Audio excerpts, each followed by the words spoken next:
안녕하세요. 오늘은 베토벤과 바그너 그 치유력에 대하여 말씀을 드리겠습니다.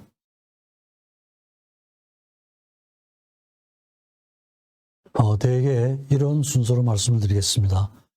신화와 음악, 나와 음악, 베토벤과 바그너, 치유성에 대하여 그리고 요약을 말씀드리겠습니다. 제1파트에서는 신화와 음악, 의학과 음악에 대해서 간단하게 말씀드리고요. 두 번째에서는 나와 음악, 그 다음에 세 번째 부분에서는 베토벤과 바그너 중에 1827년 그 해가 베토벤이 사망한 해인데요. 그 해까지 말씀을 드리겠습니다. 제가 이렇게 이제 구성을 한 이유는 베토벤과 바그너라는 이 제목이 좀 특이한 제목이죠. 그죠? 이런 제목으로 말씀하시는 분들이 별로 없을 것 같은데 제가 왜 이런 제목으로 말씀을 드리게 됐는가 하는 걸 간단하게 설명드리기 위해서입니다. 우선 그 신화와 음악, 의학과 음악을 보면 그 아폴론 신이 있죠. 신이 있는데 이 신이 태양의 신이기도 하고 활의 신이기도 하고 의술의 신이기도 하고 음악의 신이기도 하고 예언의 신이기도 하죠.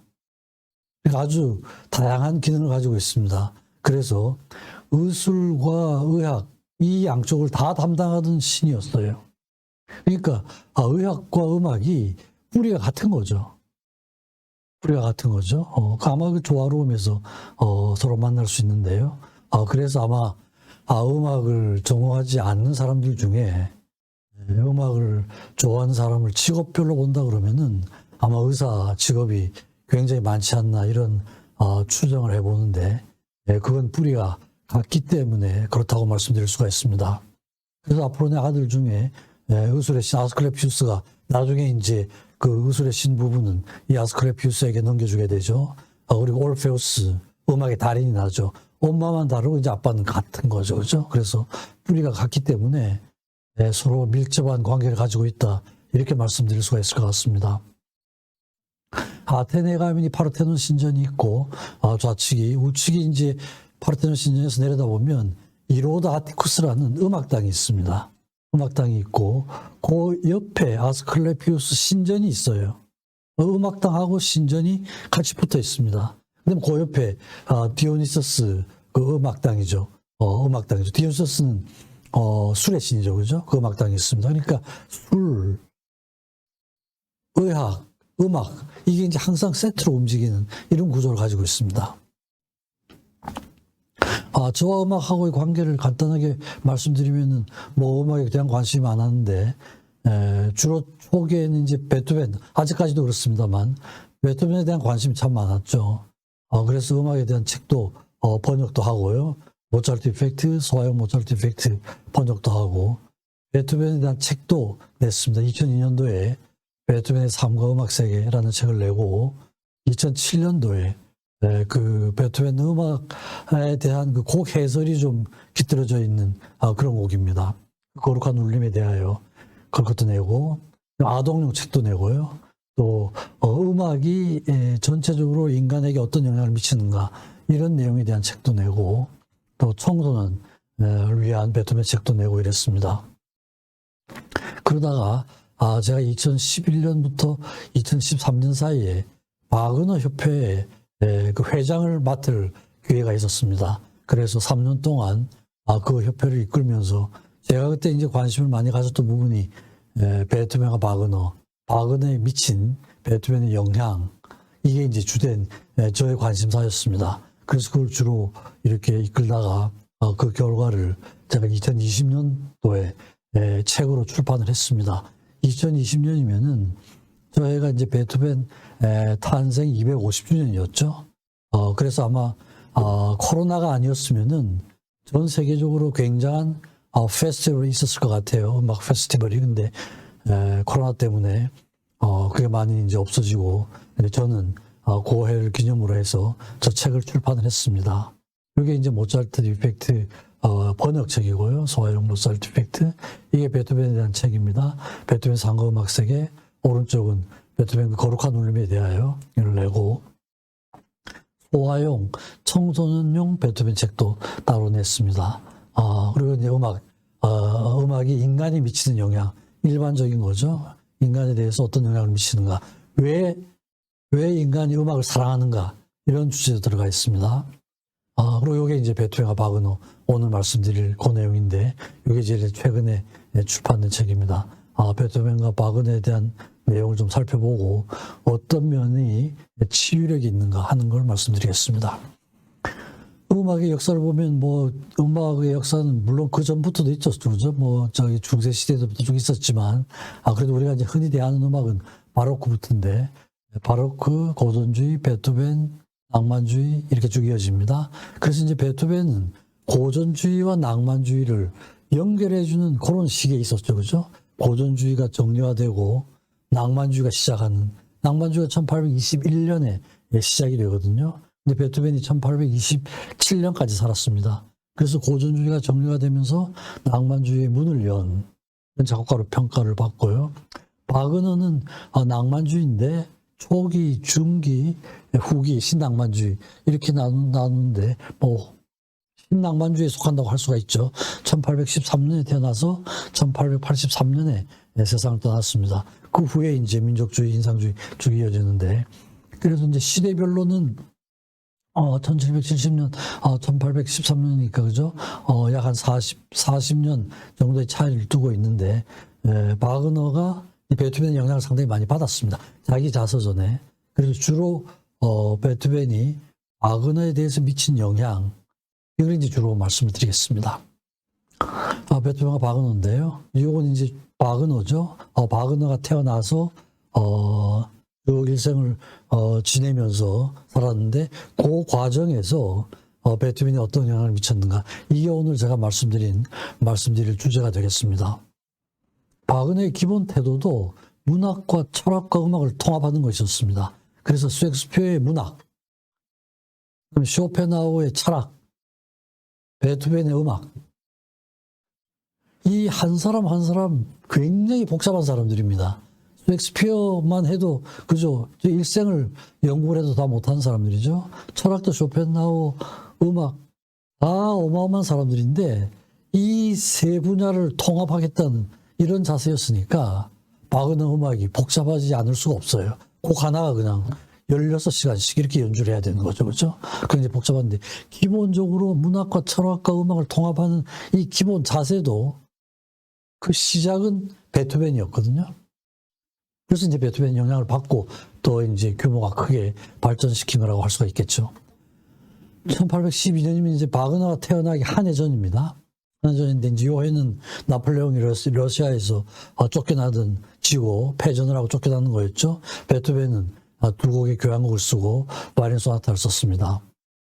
그 다음에 1813년 5월 22일 날 바그너가 독일의 라이프치히에서 태어납니다. 아버지는 경찰서 서기였고 9번째 아이로 태어납니다. 근데 태어나자마자 한 6개월 만에 아버지가 돌아가십니다. 쭉 병환을 앓고 계셨던 것 같아요. 그때 이제 베토벤은 43세였습니다. 43세고, 베토벤이 작곡한 건 웰링턴의 승리. 1812년에 이제 나폴레옹이 러시아에서 패퇴를 하고 연합군이 이기죠. 그걸 축하하는 의미에서 웰링턴의 빅토리라는 곡을 작곡을 합니다. 1813년 그 이듬해 어머니는 바로 가열한 사람하고 재혼을 합니다. 아마 그 아버지가 돌아가시기 전에도 굉장히 가깝게 지내던 사람이었던 것 같아요. 바그너 가족들하고. 그래서 이제 배우고 시인이고 화가인 가요와 재혼을 하고, 재혼하면서 드레스덴으로 옮겨가게 됩니다. 이때 이제 또 프랑스에서는 파리가 함락이 되고 빈 회의가 시작된 그런 해였습니다. 베토벤은 44세로 피아노 소나타하고 피델리오 서곡을 작곡을 했습니다. 1815년에는 바그너 동생이 태어납니다. 동생이 태어나고, 베토벤은 말기죠. 대개 1815년부터 27년까지를 베토벤 음악의 마지막 단계죠. 내향화 시기, 초월의 시기, 완성의 시기라고 그러는데요. 그 내향화 시기로 들어가는 그런 시점이 되고, 첼로 소나타, 마지막 첼로 소나타 두 곡이 작곡이 됩니다. 그러면서 이제 베토벤은 마지막 제3기로 들어가는데, 그 시기는 내향화 시기죠. 베토벤 자신의 마음을 들여다보는 시기예요. 외적인 어떤 규칙에서 독립해가지고 자기의 마음속에서 일어나는 모든 과정이 법칙이 되는 그런 시기입니다. 그러면서 다시 바로크로 되돌아가서 바하와 핸델에 대한 관심을 많이 갖게 되는 그런 시기입니다. 그러면서 1818년부터 해서 피아노 소나타 32곡이 베토벤 나이 52세 1822년에 이제 피아노 소나타가 끝이 나고 그때 이제 1821년에 또 의붓 아버지 바그너는 8세인데 그때 다시 재혼한 아버지가 또 사망을 하게 됩니다. 하면서 삼촌이 양육을 하게 되죠. 일시적으로. 근데 이 삼촌이 되게 문학적으로도 관심이 많고 또 베버가 아주 유명한 음악가죠. 낭만주의의 문을 연 음악가입니다. 베버하고도 친한 사이가 돼서 종종 방문도 하고 그래서 이런 음악과 문학 작품에 가깝게 할 그런 기회가 됩니다.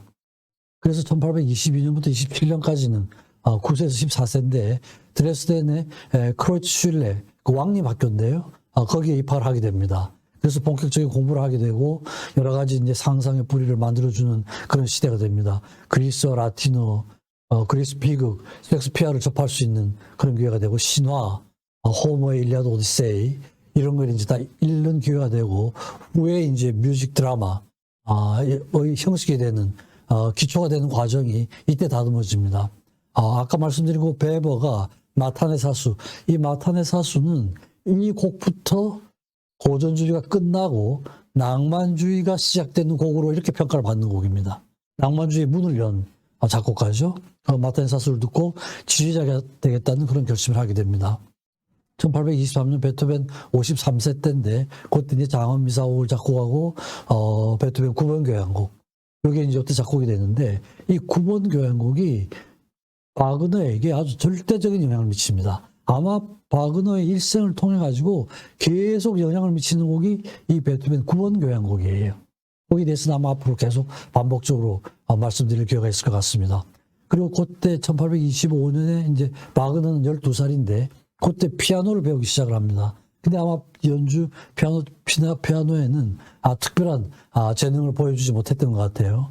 베토벤은 그 나이에 이제 후기 마지막 5곡의 현악 사중주곡 중에서 12, 13, 15번을 쓰게 됩니다. 1826년에 바그너는 13세, 베토벤은 56세죠.